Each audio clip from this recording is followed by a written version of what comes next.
Девочка, которую выгнали из дома. Ложится как-то одна девочка по имени Оля в кровать. Поздно уже, пора спать. В комнату зашла мама. Она выключила свет, подошла к окну, задернула шторы. Тут она заметила, что снизу из-под шторы выступает кончик туфли. Мама отдернула штору и увидела, что за ней стоит девочка. Этой девочке было примерно столько же лет, что и Оле. Поэтому мама решила, что эта девочка пришла в гости к Оле. Девочки заигрались, поэтому Оля решила приютить на ночь свою подругу, но ей, маме, почему-то постеснялась про это сказать. «Что же ты подружку свою прячешь?» – улыбаясь, спросила мама. «Я не прячу», – надулась Оля. «Я вообще не знаю эту девочку. Может, она к тебе в гости пришла?» «Девочка, ты к кому в гости пришла?» – спросила мама. «К ней», – указала девочка на Олю. «У меня родители уехали, и одной мне ночевать страшно». Оля рассердилась. Она на самом деле в первый раз в жизни увидела эту девочку.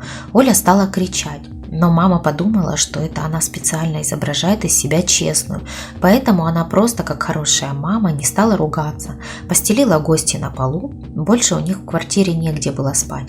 Мама сама спала на диване. Оле пришлось ночевать в одной комнате с незнакомой девочкой. Еще 5 минут назад она спокойно лежала в своей кровати, ничего не подозревая, а сейчас ее сердце бешено стучится в груди. Оля и злилась, и боялась эту странную девочку, но маме уже ничего нельзя было доказать. Гостья засопела. Было похоже на то, что она заснула. Оля стала потихоньку успокаиваться. В жизни происходит много странных вещей, вспоминала она слова мамы. Но тут она услышала, что эта девочка встала, подошла к двери и заперла ее на задвижку.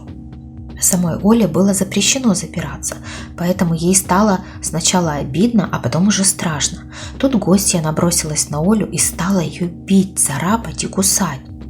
Оле пришлось защищаться, она отбивалась как могла, тоже царапалась, кусалась, дергала плохую девочку за волосы. В дверь громко застучала мама. Девочки еще немного подрались, но тут гостья вырвалась, подбежала к двери и открыла ее. После этого, громко рыдая, обняла Олину маму, как будто это была ее мама. Плохая девочка плакала, уткнувшись лицом в мамину ночнушку, а Оля стояла и не знала, что делать. Мама посмотрела на Олю и увидела, что та не плачет. Значит, это Оля начала драку, так решила мама. Она так рассердилась, что одела свою дочь в уличную одежду и выставила своего единственного ребенка на улицу. Мама думала, что Оля постоит там минут 5, подумает о своем поведении, но Оля очень рассердилась на маму. Она поняла, что никогда уже ее не простит, поэтому вышла на улицу и пошла по ночному городу искать себе новую семью.